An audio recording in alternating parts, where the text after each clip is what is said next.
ಅದೇ ಸರ್, ಅಂದ್ರೆ ಒಂದ್ ಕಡೆ ಕೊಟ್ಟು ಇವಾಗ ಸರ್ಕಾರ ಅಂತಂದ್ರೆ ಅಂದ್ರೆ ಜನರಿಗೆ, ಸಾಮಾನ್ಯ ಜನರಿಗೆ ಏನು ಉಪಯೋಗ ಇರ್ತದೆ ಅದನ್ನು ಕೊಡ್ಬೇಕು. ಬಟ್ ಇವರು ಒಂದ್ ಕಡೆ ಕೊಟ್ಟು ಇನ್ನೊಂದ್ ಕಡೆ ತಗೋತಾ ಇದ್ದಾರೆ. ಅದು ಇಷ್ಟ ಆಗ್ತಿಲ್ಲ ಸರ್. ಅಂದ್ರೆ 1% ಕೊಟ್ಟು 10% ಜನರಿಂದ ಕಿತ್ಕೋತಾ ಇದ್ದಾರೆ. ಹಂಗಾಗಿ ಯಾವುದೇ ಒಂದು ಇದನ್ನು ಆಗ್ತಾ ಇಲ್ಲ.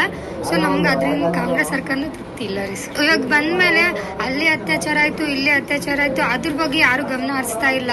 ಅದ್ರ ಬಗ್ಗೆ ಹೆಚ್ಚಿನ ಹೆಣ್ಮಕ್ಳ ಮೇಲೆ ಆಗ್ಲಿ, ಮತ್ತೆ ಗರ್ಭಿಣಿಯರ ಸಾವು ಎಷ್ಟು ಆಗ್ತಿದೆ ಸರ್ ಕರ್ನಾಟಕದಲ್ಲಿ. ಮತ್ತೆ ಈ ಕಡೆ ನಮ್ಮ ಉತ್ತರ ಕರ್ನಾಟಕದಾಗಂತೂ ಕೇಳಬೇಡ ಸರ್, ಅಷ್ಟು ಇದ್ರಾಗ್ತಿದೆ. ಅದ್ರ ಬಗ್ಗೆ ಯಾರು ಗಮನ ಹರಿಸ್ತಾನೆ ಇಲ್ಲ. ಇಲ್ಲ ಸರ್, ಯೋಜನೆಗಳು ನಿಲ್ಸಿ ಫಸ್ಟ್ ಯಾವ ತರ ಇತ್ತು ಅದೇ ತರ ಇದ್ರೆ ನಡೀತದೆ ಸರ್.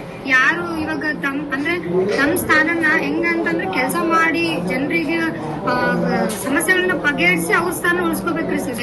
ಅಂತವ್ರನ್ನ ಸಚಿವ ಸಂಪುಟ ಉಳಿಸ್ಕೋಬೇಕು. ಇಲ್ಲ ಅಂತಂದ್ರೆ ಅವ್ರು ತಮ್ಮಿಷ್ಟಕ್ಕೆ ತಾವೇ ಕೊಟ್ಟು ಹೋದ್ರೆ ಒಳ್ಳೇದು ಸರ್. ಆ ಜನ ಒಳ್ಳೇದು. ಶ್ರೀದೇವಿ ಕಟ್ಟಿಬೇಕು ಸರ್, ನಮ್ಮ ಕರ್ನಾಟಕ ಸೇನೆ ಜಿಲ್ಲಾಧ್ಯಕ್ಷ. ಸರ್ಕಾರ ಚೆನ್ನಾಗಿದೆ ರೀ.